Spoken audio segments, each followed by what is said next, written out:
Ouais, l'expert en Afrique. Aujourd'hui, là, il dit la vérité. Écoutez-le, s'il vous plaît. Cet expert de l'Afrique. Et n'oubliez pas surtout, abonnez-vous à la chaîne et laissez des gros pouces bleus et dites-moi en commentaire ce que vous pensez de ce monsieur. Mais en attendant, je vous invite à regarder la vidéo. On en vient au bras de fer qui oppose Paris et Niamey. La présence française au Niger n'est plus tolérée par le régime militaire en place depuis quelques semaines. 1500 soldats français sont déployés dans cet état du Sahel. Des échanges ont lieu entre armées nigériennes et françaises sur le retrait de certains éléments militaires. C'est ce qui avait été annoncé par les armées. Et puis tout à l'heure, le porte-parole du gouvernement a confirmé ces pourparlers en cours. On y revient avec vous, Gauthier Rebinski. Bonjour Gauthier, merci d'être là. L'armée française est sous pression immense, priée absolument de quitter le territoire nigérien. Il y a quelques jours, des milliers de personnes ont encerclé la base militaire de Niamey. L'ambassadeur a lui aussi reçu plusieurs fois un ultimatum. Finalement, le retrait, là, il est incontournable, il est forcé. À terme, probablement. Sauf que ces tractations dont vous faisiez état et que le porte-parole du gouvernement français vient de confirmer, prouvent qu'il y a la volonté de part et d'autre, disons, de ne pas s'humilier mutuellement. Parce qu'on pourrait arriver à une situation qui est déjà partiellement le cas, où il y ait un blocus des emprises militaires françaises, de sorte que, pour s'alimenter en eau, c'est déjà le cas un petit peu de l'ambassade de France à Niamey, dont le gouvernement, dont la tutelle, le ministère des Affaires étrangères en France, a refusé le départ de l'ambassadeur, au motif qu'on ne reconnaît pas la légitimité des putschistes. Donc vous voyez que l'idée qui consiste à dire on va discuter ambiguïté, d'un retrait, d'un redéploiement, ça on ne sait pas. Mais par exemple, ce qui est tout à fait possible d'envisager, c'est que compte tenu qu'il n'y a plus sur le terrain de coopération avec les forces nigériennes, notamment dans la lutte anti-djihadiste, eh bien de fait il y a des matériels qui ne servent à rien. Et que donc on pourrait très bien envisager non seulement que ces matériels soient rapatriés en France, mais que ceux qui s'occupent de leur maintenance subissent le même sort. Et ça n'aurait pas l'air d'une débandade, ça n'aurait pas l'air d'un retrait. Le redéploiement, qu'est-ce qui reste ? Le Tchad.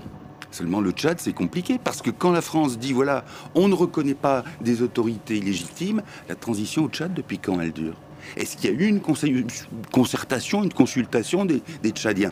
Donc ça remet la France dans son double langage au moment même où elle dit, mais attendez, on va, avec le Gabon entre autres, on va s'acheter une nouvelle virginité en disant, nous sommes contre les putschs en Afrique, après pendant des décennies en avoir entretenu et même fomenté. Compliqué de sauver la face.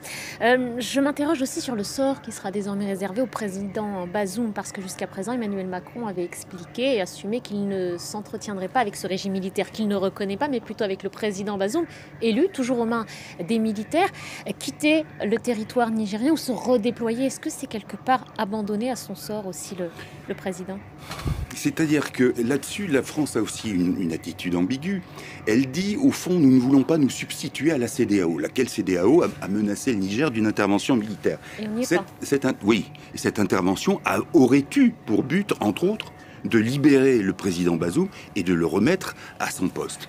Si la France dit on n'est plus dans ce coup-là, effectivement, on peut s'inquiéter pour Mohamed Bazoum, et malheureusement, ça ne serait pas la première fois que la France lâche, justement, au milieu du gué, quelqu'un qui l'a soutenu. Simplement, si vous voulez, de l'autre côté, et c'est ça qu'il faut bien voir, c'est que autant on ne doit avoir aucun scrupule à étaler toutes les vilainies et les contradictions, les ambiguïtés et les lâchetés de la France, mais de l'autre côté, ce qui consiste à manipuler un sentiment anti-français pour faire croire aux Nigériens, aux Maliens, aux Burkinabés, que c'est là la panacée universelle à leurs problèmes, c'est une imposture également. Le même sort. Et ça n'aurait pas l'air d'une débandade, ça n'aurait pas l'air d'un retrait. Le redéploiement, qu'est-ce qui reste ? Le Tchad. Seulement le Tchad, c'est compliqué, parce que quand la France dit, voilà, on ne reconnaît pas des autorités illégitimes, la transition au Tchad, depuis quand elle dure ? Est-ce qu'il y a eu une concertation, une consultation des Tchadiens ? Donc ça remet la France dans son double langage au moment même où elle dit, mais attendez, on va, avec le Gabon entre autres, on va s'acheter une nouvelle virginité en disant, nous sommes contre les putschs en Afrique, après pendant des décennies en avoir entretenu et même fomenté. Alors vous avez sans doute écouté ce monsieur qui s'est dit être spécialiste de l'Afrique souvent. Hein. Si vous suivez souvent, vous avez eu l'habitude de suivre France 24, vous l'avez sans doute eu à s'évader ou se permettre sur certains thèmes concernant l'Afrique.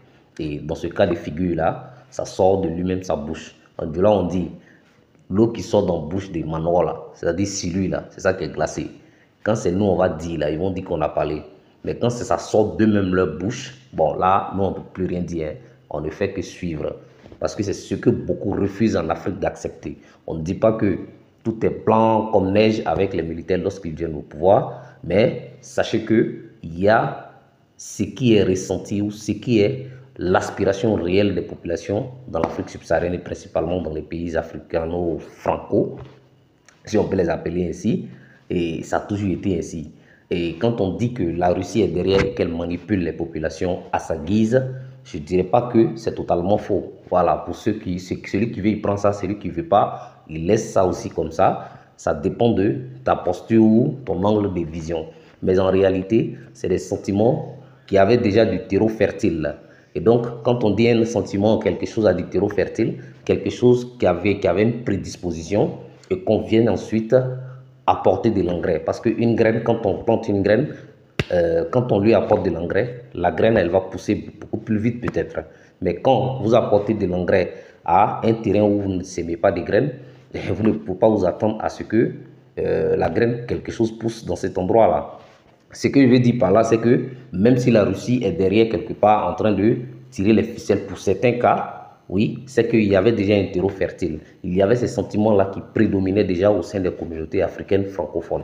Et donc, ce n'est qu'un coup de pouce, pardonnez-moi, coup de pouce éventuel qui a pu être donné quelque part. Mais ces influenceurs qu'on prétend prendre de l'argent chez la Russie et peut-être maintenant influencer sur la jeunesse africaine, c'est que la jeunesse africaine était préparée à ce genre de situation. Vous voyez qu'elle soutient aveuglément même parfois les coups d'État. C'est parce que on dit parfois quand on rame dans l'eau et que on commence à se noyer, même au crocodile on peut s'accrocher sans savoir que c'est lui qui va peut-être nous bouffer.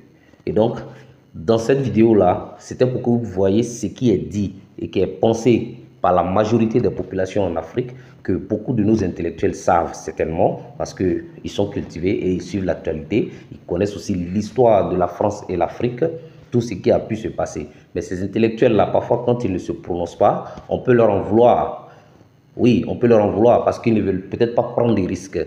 Ce n'est pas pour autant qu'il ne faut pas prendre des risques parce que ne pas se positionner, c'est accepter que l'autre vous domine ou vous marche dessus pendant longtemps encore. Alors que ça s'est fait depuis il y a des décennies de cela que nous vivons ces situations-là. Et ces intellectuels qui auraient pu apporter leur touche à la contribution de cette nouvelle dynamique-là ne le font pas. Souvent, ils ont peur pour leur carrière peut-être professionnelle, carrière politique éventuelle. Et donc, ils font attention, ils rechignent un peu, voilà, ils ne veulent pas prendre des risques en réalité. C'est pourquoi ils font semblant de ne pas s'intéresser, mais en réalité, la majorité d'entre eux savent ce que leur population souhaite et leur population veut. La majorité d'entre eux savent ce qu'il faut faire, mais ne le font pas. Malheureusement, aujourd'hui, il y a une dynamique qui est là. Il y a un navire qui a déjà pris, comment dirais-je, la mer. Et donc, ceux qui vont se mettre dans ce navire-là, probablement, iront à bon port. Ceux qui ne s'y mettront pas, bon, on ne sait pas ce qui va se passer, mais notre souhait est que notre continent puisse se libérer des griffes de ceux qui l'oppressent, ceux qui l'empêchent et qui l'étouffent depuis des décennies. C'est tout simplement ce que nous souhaitons. Et la France est en train elle-même de se faire chasser de l'Afrique. Ce n'est pas quelqu'un qui le fait, c'est elle-même qui est à la base de cette situation, parce que personne n'a dit à la France, vas-y, quitte le continent. Mais à travers ces actes, ces attitudes, autant pour moi, ces actes, c'est les propos de ces dirigeants, les attitudes de ces dirigeants que toute cette situation est là où elle est aujourd'hui. Malheureusement, ils semblent n'avoir toujours pas compris. Et aujourd'hui, ils sont dans la posture de négociation avec le régime que eux, ils ont prétendu ne pas reconnaître comme légitime. Mais c'est aberrant, c'est honteux de la part de Macron. Et je vous garantis que la stratégie que les Nigériens ont menée vis-à-vis de l'ambassade, c'est-à-dire isoler l'ambassade d'électricité, d'eau, d'approvisionnement de tout genre, a fonctionné. Et aujourd'hui, ils ont peur que la même situation advienne au niveau des bases militaires françaises du moins, qui se trouvent au Niger. Et donc, ils préfèrent négocier dans les coulisses. Et aujourd'hui, ça a été confirmé par la porte-parole du gouvernement de Macron, comme quoi ils seraient en négociation avec les autorités actuelles du Niger afin d'évacuer leurs militaires du Niger. Mais c'est que c'est une sorte de débandade parce qu'ils ne savent pas où se diriger. C'est malheureux, c'est honteux, tu vois, tout ça aurait pu ne pas arriver. Mais penser que ou faire en sorte ou se comporter comme si on était chez soi, je trouve que c'est aberrant. Il n'y a qu'en Afrique qu'on peut voir ce genre de comportement de la France. Il n'y a qu'en Afrique.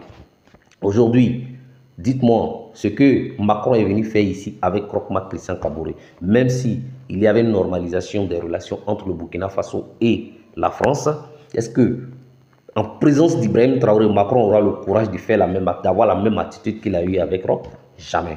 Parce qu'il faut imposer le respect. La même attitude avec Assimi Goïta? Jamais. Parce qu'il faut imposer le respect. Oui, tu me respectes, je te respecte. Tu ne me respectes pas, bon, c'est pas grave. Si je ne vis pas, mon souffle de vie ne provient pas de toi, je suis désolé. Chacun peut prendre son chemin. Et faire croire aux gens que sans la France, on ne peut pas survivre, c'est un peu nous-mêmes nous rabaisser. Faire croire que sans avoir de coopération avec la France, ce serait nous anéantir économiquement et tout. Non, souvent il faut accepter avec courage de prendre un nouveau virage, une nouvelle dynamique afin de se relancer. Et si la France ne veut pas entendre de cette oreille et qu'elle pense que ce sont toujours ces ex-colonies qu'elle gouverne, alors je suis désolé, les choses iront de mal en pis pour elle sur le continent africain. Vous avez vu récemment ce qui s'est passé au Tchad avec la mort du soldat tchadien qui a été délibérément mis hors de souffle de vie par un militaire français. Encore eux et encore au Tchad où vous avez adoubé le bébé Déby. Maintenant le bébé Déby là, lui risque d'avoir des problèmes au sein de sa communauté à cause encore de vous. Et la probabilité que un soulèvement là-bas aussi est très élevé. Donc vous pourriez éventuellement être demandé à plier vos bagages et vous en aller. Ben, c'est la faute à qui? On dit, quand tu sais que tu gardes tes yeux dans une brousse là, tu ne prends pas caillou pour lancer là-bas. C'est un proverbe africain. Quand tu gardes tes yeux dans une touffe d'herbe, tu ne prends pas caillou pour lapider dans la touffe d'herbe là. Parce que tu ne sais pas, peut-être tes yeux là, ça peut casser. Si c'est de ça que tu vis, tu risques d'avoir faim à un moment donné. Attention, les choses ne font que commencer, n'ont fait que commencer. Et la suite, elle sera très intéressante parce qu'il faut y croire d'abord avant que ça ne puisse arriver. Et nous allons y croire. C'est vrai qu'il y a des difficultés, il ne faut pas le nier, il ne faut pas vouloir le cacher. Il y a des difficultés, mais c'est dans les difficultés également que nous pouvons trouver notre chemin. Ce n'est pas dans la facilité. Parce que tant que c'est facile, ça veut dire qu'il y a trop de pièges. Et on nous a trop tendu la main avec de la facilité, jusqu'à ce que nous soyons comme des mendiants, Ibrahim l'a dit. Et les autres ne veulent pas le reconnaître. Il va falloir se couper de ce cordon ombilical là une bonne fois. Je vous remercie d'avoir suivi la vidéo et comme d'habitude, je vais vous demander de vous abonner à la chaîne si vous ne l'avez pas fait bien sûr et de partager, liker également afin de faire en sorte que l'algorithme là fasse rouler la vidéo afin qu'elle puisse être vue et puisse du moins être vue par de nombreux jeunes Africains comme vous et moi et qui faisons un peu de ce que nous pouvons parce que tout le monde ne peut pas être au même niveau de front, on ne peut pas être tous sur la même ligne de front, de la même manière. Chacun essaie de jouer un peu et apporter un peu de sa touche, sa pierre à l'édifice afin d'une libération véritable et sincère de notre cher continent que nous attendons tant depuis des décennies. Et je pense que nous sommes sur un chemin qui n'est pas mauvais.